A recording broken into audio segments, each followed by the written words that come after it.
my goodness, it is another beautiful Wednesday. Look, we have Brock all dressed up there. It looks like he's got Christian, maybe D in the back seat. Am I seeing that well? And who? Oh, and James, our man James.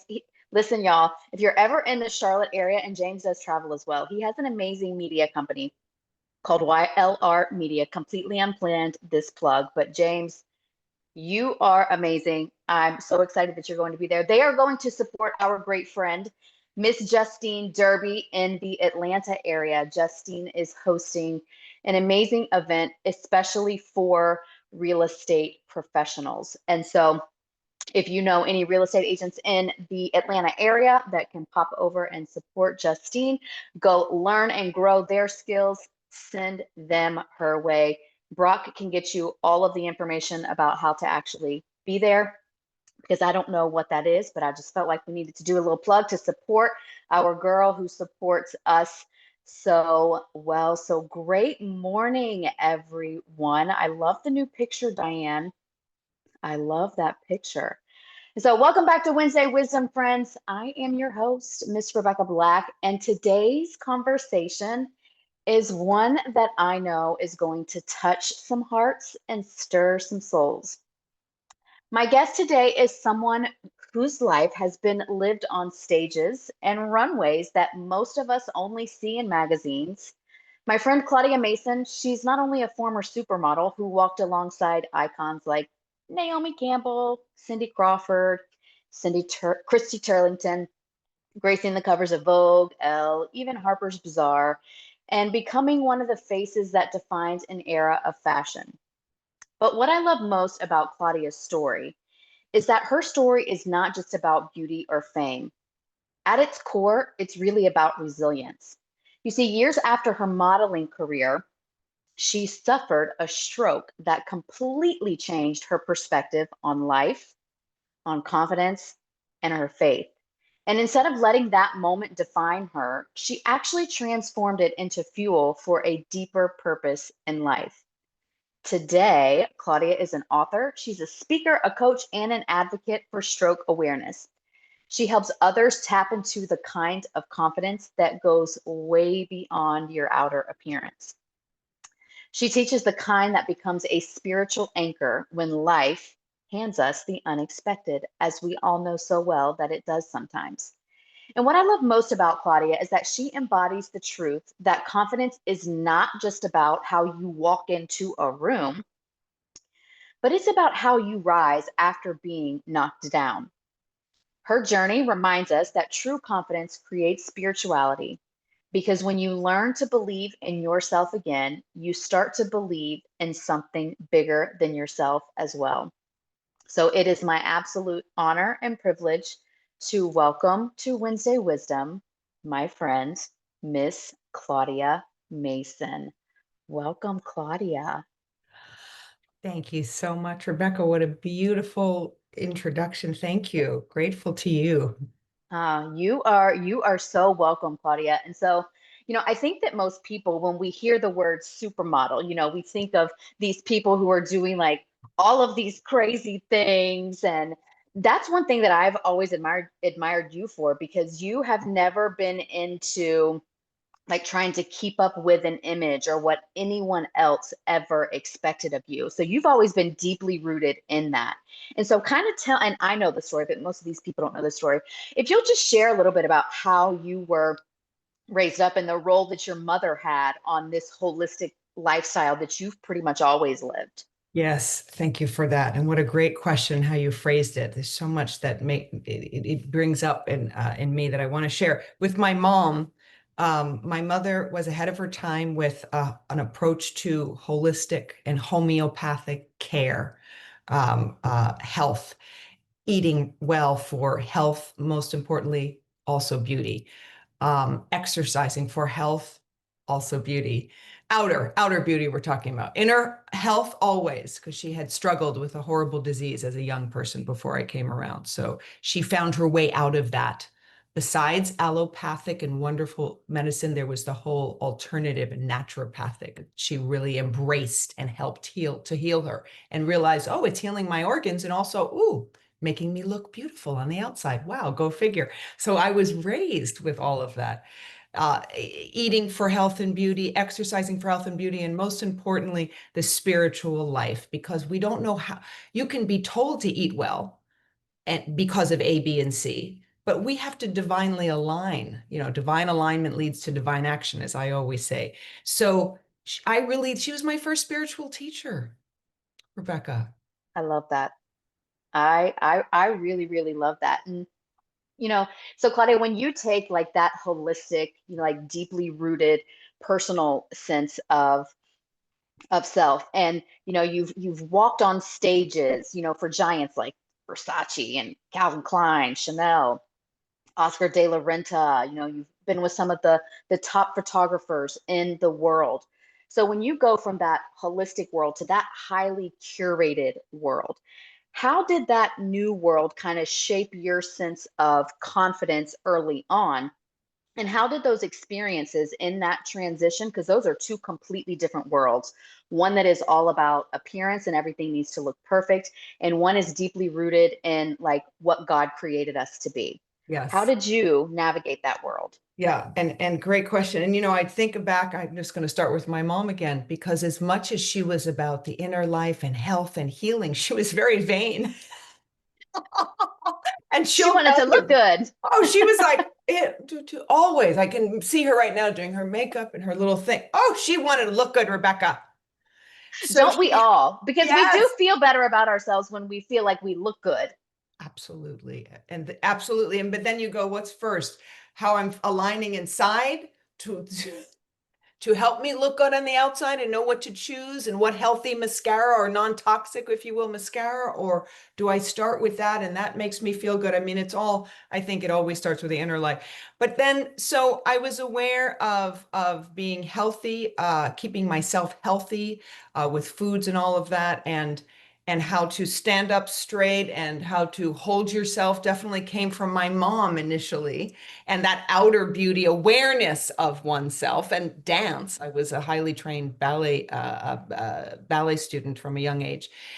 And then to be grabbed from the streets of New York City, meaning a record store actually, at a very young age by the top modeling agency of the time, and suddenly everyone wanting to work with me, as can happen in the entertainment industry right away. So I had this great foundation, knew how to stay grounded, wasn't completely aware. If you spoke to me about spirituality and spiritual life and all of that, then I would be like, I was 13, 14, 15, but I had it from my mother's household. And so I was able to go within a bit when the sharks of the industry, the shark infested waters, shall I say, of the Oh, entertainment industry would rear their heads, which is part of that industry and many other industries, but certainly we know of it in the entertainment industry, the difficulties for very young people.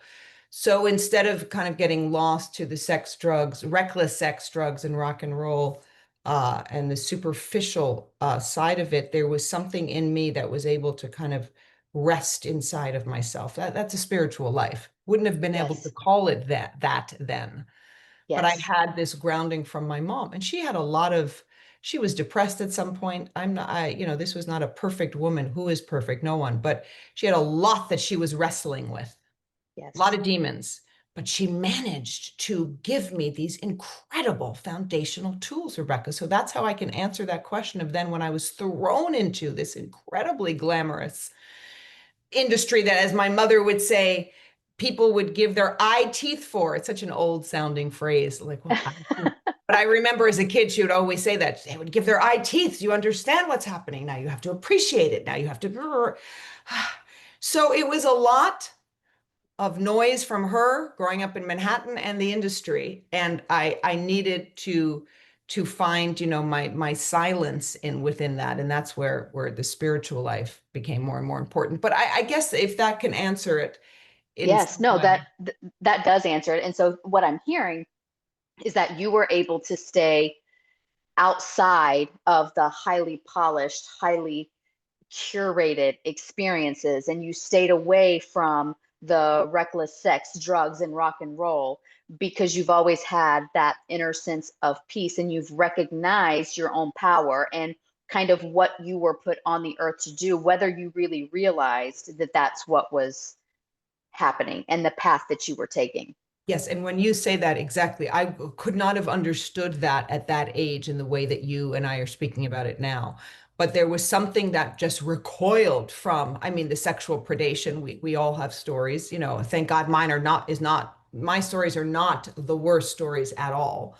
But all of that, it was that feeling, that intuitive, being in touch with something that if you know, no, that's not right, that doesn't feel right, feeling into being present about what's going on, being aware and conscious Yes.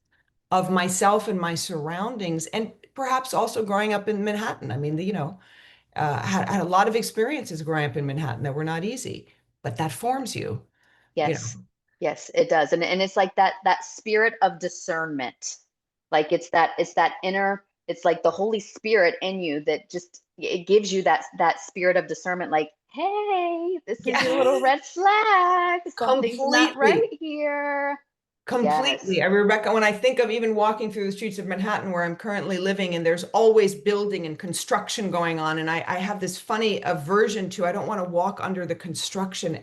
And I thought, what is that? Just you can't avoid it. You can't walk in the middle of the street. It's as a kid, there was always so much, there was a lot of not good, you know, New perhaps York City. New York City, things that you had to be careful of on the streets. And so you wouldn't want to be in dark areas. So get out, always be in the light, the well lit areas. And I even to this day, I remember all of these. It's like in me. So you take that streetwise kind of person. That happens when you grow up in any large city, metropolis, certainly Hong Kong, London, Manhattan, you know, really large, crazy cities. Mhm. And that is, it was advantageous, those skills that I got, certainly, going into the entertainment industry, because there's a lot coming at you.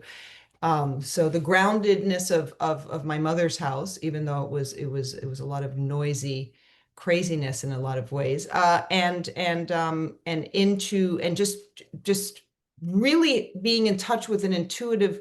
If something didn't feel good, if you know, drugs were being offered all over the place, I did, it was not caring if I looked like a nerd and not cool.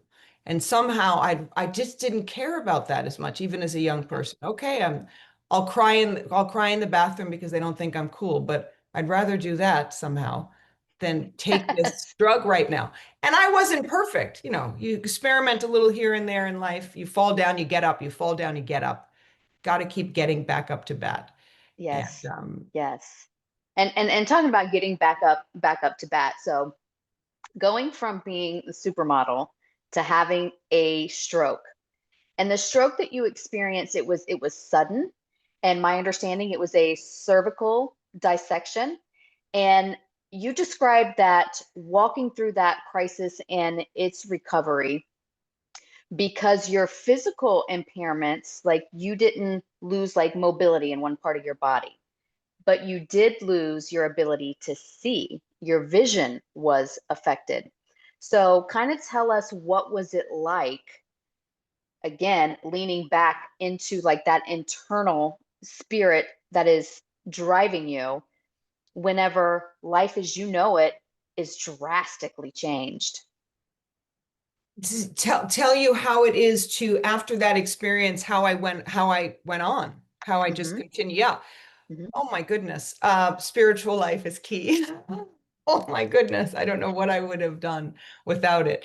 It was quite a situation, from an accident to my neck in a dance class. Oh my. Already in my late 30s, left vertebral arterial dissection that shot to the brain, the occipital lobe region of the brain, overnight during the course of of a night's sleep, and waking up the next day at an appointment, and or at an appointment the next morning, and the vision not being there for too long, under an hour, but insane. A fully sighted person. How horrifying. Anyway, long story short, finally getting to the hospital a little too late. Should have gone right away, but in the hospital that week, I do recall, it affected sight, as we've just said. So not cognitive or muscular, thank God. And most of my vision, came back. I still have a little blind spot. Hmm. But I was able to besides medicine, obviously, there was the way of just turning over and trusting a power higher than myself. And I had a lot of spiritual tools at that point, but they were definitely um, reinforced during that time in the hospital, and just going, God, what do you want to use me for? I mean, I've been this person in front of the camera, and I had acted by that point too. And what am I supposed to be doing? And I always took great pleasure in paying it forward and giving back, as so many of us do. I think we're made to do that, quite frankly, in whatever way we Yes. do it. That, divine alignment leading to divine action, feeling intuitively what I'm here for, what makes me. And that's where, the whole theme of confidence creating spirituality that you and I spoke about. Hmm. Confidence is also, I had looked it up again, and I love this definition: a feeling of self-assurance arising from one's appreciation of one's own abilities or qualities, comes from Hmm. living and making mistakes and doing it again, and having people um, reinforce that back to you, that you can do it, a state of feeling certain about the truth of something. So I felt certain about the truth that of that of the I am, the great, truth of my identity, and that I'm supposed to be here. I survived a stroke. Not everyone does. My sight came back. Doesn't always happen, as the doctors say. Wow. So, what am I supposed to do? Survived and overcome this.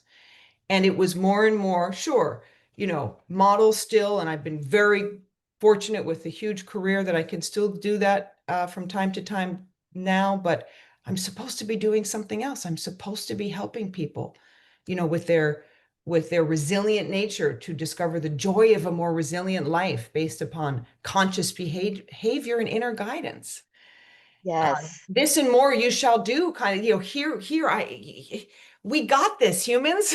Yes. Well, it's like, Claudia, like the Lord gives us talents and he gives us a journey in life. And it's not always wrapped up in rainbows and butterflies and in a pretty package. Sometimes we get knocked right on our behind. And it's about tapping back into that. I said this to someone one day. Like, I have lost my way in life a few times and made some not so savory decisions, but I've never lost my identity in Christ. Like that deep rooted spiritual part of me, you will never take that out of me. Like it's a non-negotiable Right. for me. That's it. And when life, as our friend Tim Story says, when life can knock the shout out of you, and it really can do that. And it can physically take things away from you, your sight temporarily.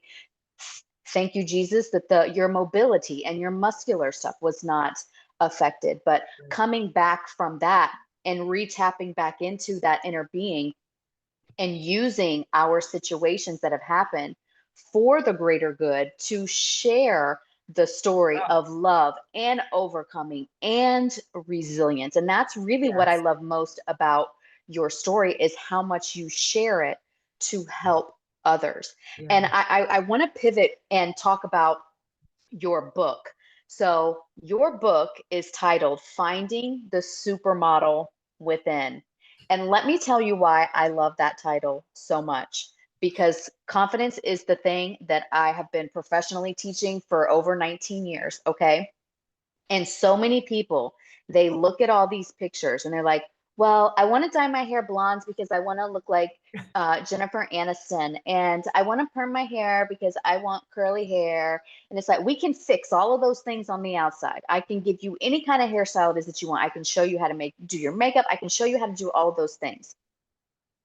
But if you do not believe in your soul and you do not see yourself as the divine spiritual being that we are all created to be, and you don't understand your inner beauty, That's right. then all of that is for naught. And so tell us a little bit about your book, Finding the Supermodel Within, and how you use that today in your coaching business to help people find their inner supermodel Yes. So the title is Finding the Supermodel in You.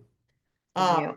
uh, and I'm a coach to people who are not in the industry mostly, just everyone to know. And we'll put my site up because do have an offer I'd love to share with people, Rebecca. But I Please. also because I started coaching without doing it professionally for money because I was modeling. But kids would always come to me in the wanting to get into the entertainment industry. So always been a natural coach, but going to get certified ICF accredited throughout the pandemic and coaching men and women of all ages within, of different industries. But the whole thing of the book, as you said, as you brought it up, it's all inner life is key. That has always been, that was reinforced in the hospital after surviving a stroke, that resilient nature that I had.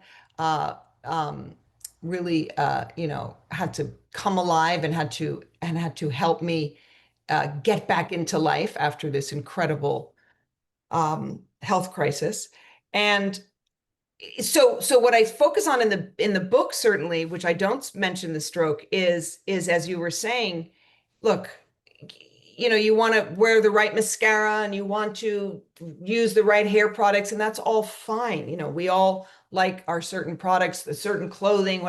That's not going to make you feel happy truly. That's not going to get you the job. That's not going to really affect it. It helps with a certain feeling, sure, and a confident nature and how you compose and carry yourself. But it's inner life. It's inner life. How are you being? How are you showing up? How are you dealing with all of the challenges in life all the time that we have? Are you able to pivot? Are you able to reframe, pivot, up level, and thrive? That's not because of your hairspray or your mascara. And I Mm. learned that in the fashion industry with all of this stuff coming at me.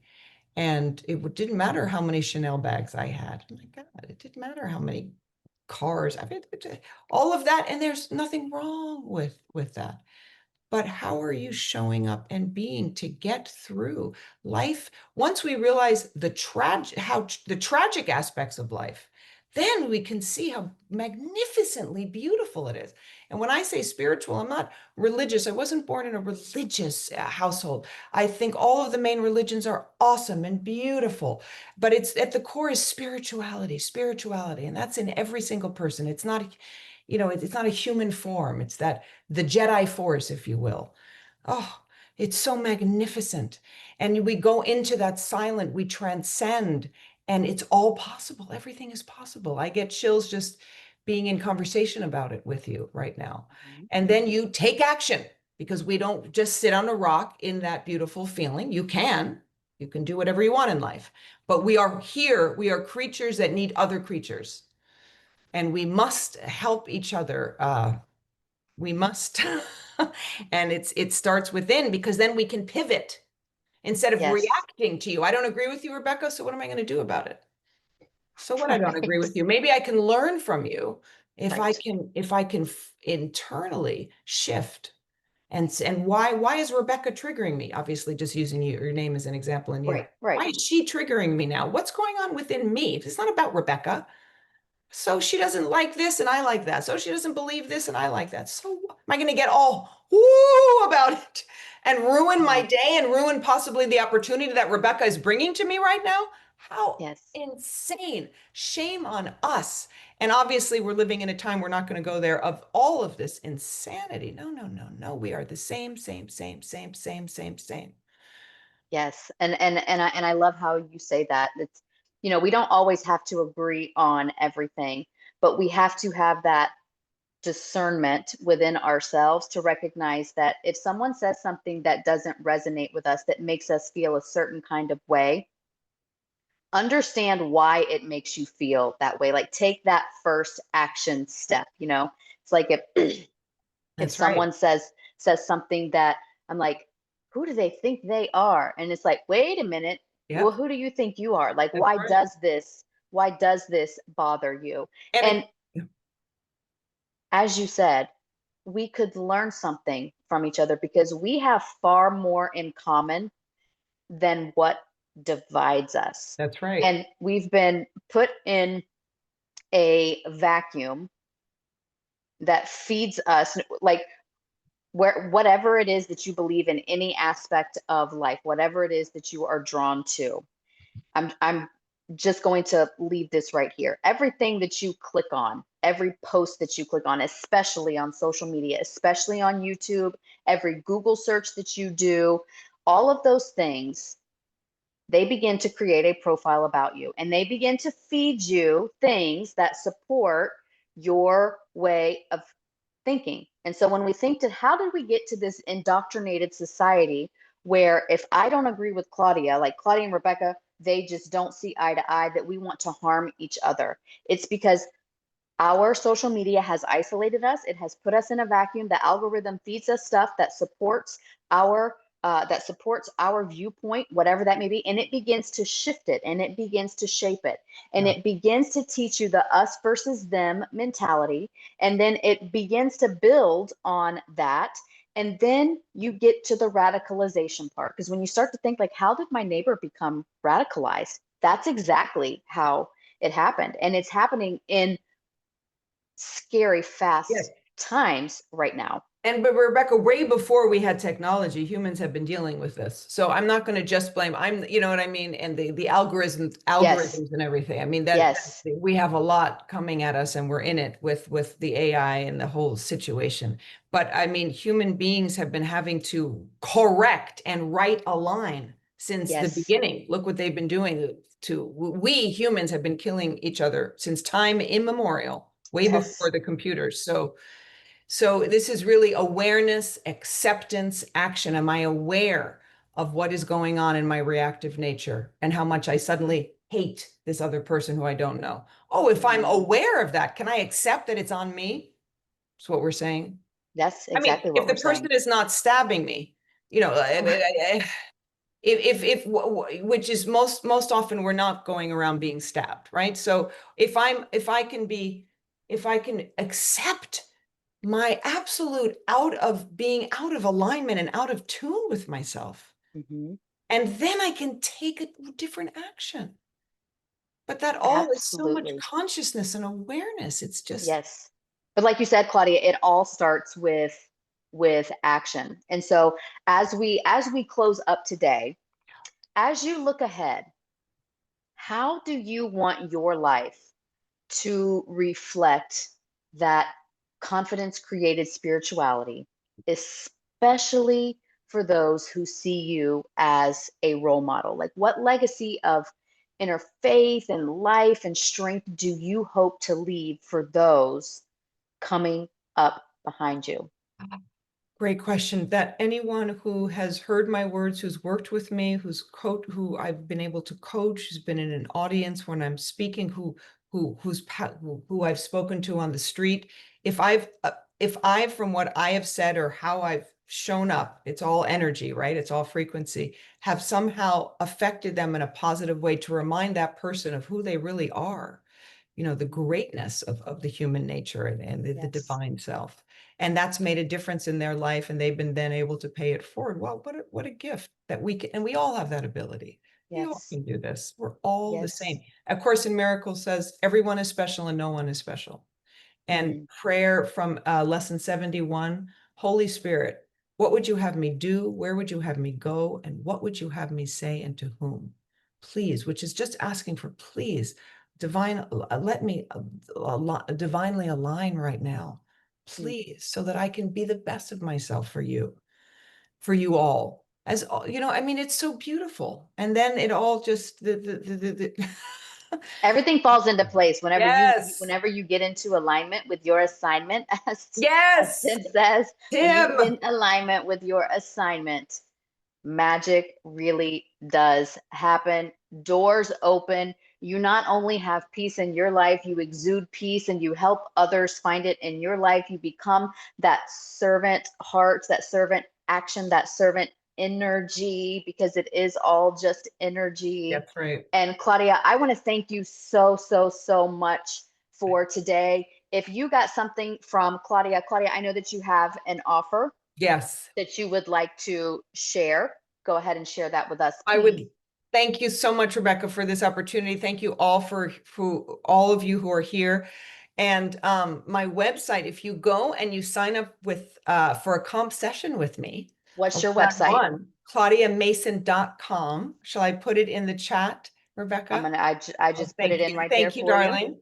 You're welcome. If you sign up for a comp session with me today, I would, and then if that leads to you wanting to get a package, I will happily discount by 10%. And I would just love the Ooh, opportunity to speak with whoever, with you about whatever you'd like to speak about, and yes. so you can enjoy the power of coaching. So Ooh, I love that. So don't forget, check her out, www.claudiamason.com. Schedule a consultation call with her.